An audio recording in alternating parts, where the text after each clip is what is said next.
Bonjour à tous, aujourd'hui dans Retour sur La Chèvre, un film français de Francis Weber sorti en 1981 avec Pierre Richard et Gérard Depardieu et disponible dans quasi toutes les langues, ou presque. En allemand, en espagnol, en catalan, en italien, en russe, en tchèque, en polonais, en chinois et même en langue des dinosaures. La chèvre, faire tourner bourrique, faire tourner chèvre, rendre chèvre, signifie en fait énerver quelqu'un jusqu'à le faire enrager. C'est pas son jour, dites donc. C'est jamais son jour.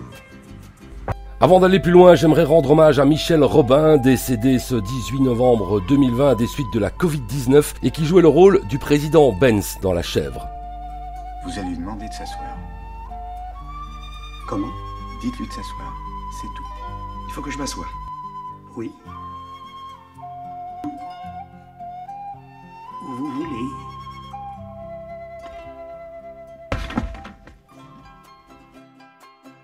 Alors La Chèvre, de quoi ça parle? On sait jamais pour les deux du fond qui l'auraient pas encore vu. Eh bien c'est l'histoire de la fille d'un riche industriel français, alors en vacances au Mexique, interprété par une certaine Corinne, on y reviendra tout à l'heure, qui se fait enlever par des malfaiteurs locaux. Le président de l'entreprise et père de la jeune fille envoie donc Campana, un détective privé, pour la retrouver, mais celui-ci n'y parvient pas. C'est alors qu'un cadre de l'entreprise, monsieur Meyer, est persuadé que la malchance poursuit la jeune fille depuis sa naissance et décide d'adjoindre à Campana un employé de la société, lui aussi pourchassé par une incroyable malchance, pour l'aider dans son enquête aux grandes dames de Campana. Vous vous êtes électrocuté? Oui, au bureau. En branchant la machine à café. Je voulais du jus, j'en ai eu. Du jus, du café, du jus, du courant. Au casting, on l'a vu bien sûr, Gérard Depardieu, Pierre Richard et feu Michel Robin, mais aussi André Valardi, dans le rôle du psychologue d'entreprise Meyer, lui aussi malheureusement décédé, c'était en 2007, et qui est apparu entre autres dans Les Charlots en délire, Peur sur la ville, L'emmerdeur, et dans une scène coupée de Rabbi Jacob, mais aussi dans la série TV Navarro, et surtout très actif au théâtre. L'autre surprise du casting, c'est la jeune Marie, interprétée ici par une certaine Corinne. C'était son premier rôle au cinéma. Jeune mannequin qui a fait la une des magazines Elle et défilé pour les grands créateurs de l'époque, interprète donc la fille qui se fait enlever, ou si vous préférez, la petite Benz. Le succès de cette comédie d'aventure, avec plus de 7 millions de spectateurs en salle à l'époque, va lui permettre d'enchaîner avec le film Plus beau que moi tu meurs, aux côtés d'Aldo Macione, c'était en 82, un an plus tard le film Rebelote en 83, et puis en 84, aux côtés de Thierry Lhermitte avec Un été d'enfer, dont ce sera son dernier long métrage, car après, elle va profiter de sa popularité naissante pour se lancer dans la chanson. Car oui, Corinne n'est autre que Corinne Charby, que vous connaissez certainement pour ce tube de l'année 1986. Et je vis comme tout le qui roule.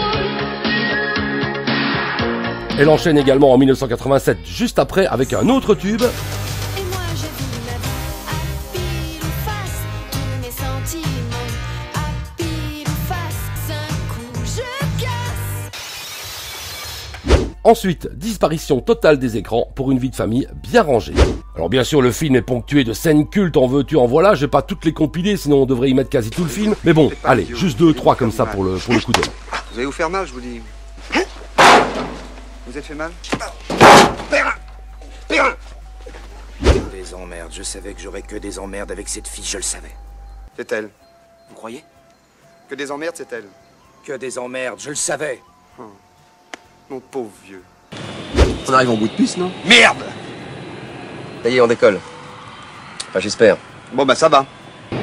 Pourquoi il décolle pas ce putain d'avion? Vous avez remarqué, vous aussi? Vous avez peur, l'avion, quoi? Vous m'avez traité d'abruti? Je pratique les arts martiaux. Judo, aïkido, karaté. Le type me traite d'abruti, je ne conne pas. Je le regarde et je m'en vais. Eh ben, tire-toi, alors. Je suis arrivé à un contrôle total. En route. Pardonnez-moi cette démonstration de force, mais j'ai horreur qu'on marche sur les pieds. Comment ne pas aborder La Chèvre sans parler des deux personnes essentielles à son succès, hormis Pierre Richard et Gérard Depardieu bien sûr. Je veux bien sûr parler du metteur en scène Francis Weber et du compositeur Vladimir Cosma. Commençons par Francis Weber et un tout petit retour sur sa carrière de metteur en scène.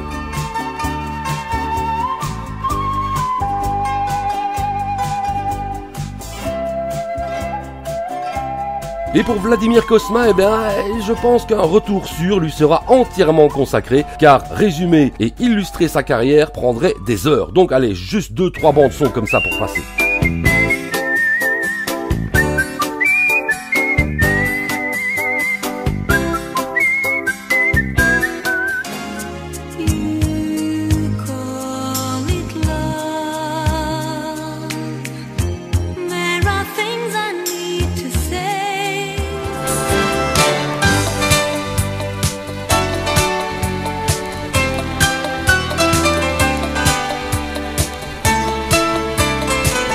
Allez, revenons à nos moutons, enfin, à notre chèvre, avec quelques anecdotes de tournage. Dans le film, André Valardi, qui interprète le rôle de Meyer, évoque la malchance des grands de ce monde. Il parle d'ailleurs d'un certain Eugène Delacroix qui était poursuivi par la malchance. À 3 ans, il se pend avec une cordelette de rideau, on le sauve in extremis, peu de temps après, sa moustiquaire s'enflamme, ce qu'il brûla, on l'envoie en convalescence chez sa famille dans le sud, la domestique le laisse tomber dans l'eau, on le repêche par miracle et on le ramène à la maison, et là il s'étouffe avec une grappe de raisin. Eh ben, tout ce récit est rigoureusement exact. Alors les Américains adorent faire des remakes des films français, pour le meilleur, mais aussi et surtout pour le pire. Et la chèvre n'y a pas coupé. Quelque part sur la Riviera mexicaine, une jeune et belle héritière a été kidnappée. Pour la retrouver, il est indispensable d'avoir une équipe de première. Lui a l'expérience, mais son coéquipier habituel n'est pas disponible. Heureusement, on a trouvé quelqu'un qui est prêt à tout pour y parvenir. Il n'y a qu'une personne qui puisse avoir une chance de la retrouver. Quelqu'un qui soit aussi malchanceux qu'elle. Martin Short. C'est une abeille? Quoi? Je suis allergique aux piqûres d'abeilles. Danny Glover. Est-ce que tout va bien? Au poil? Et vous? Danger public.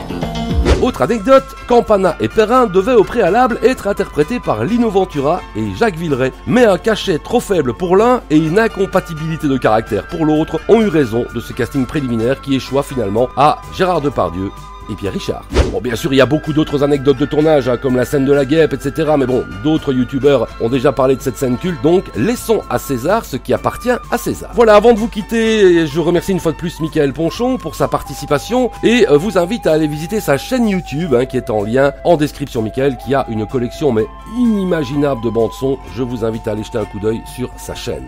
Voilà, merci d'avoir regardé la vidéo jusqu'au bout. Si elle vous a plu, n'oubliez pas de liker, commenter, vous abonner, bref, vous connaissez la chanson. Sur ce, je vous dis à bientôt pour un nouveau Retour Sur.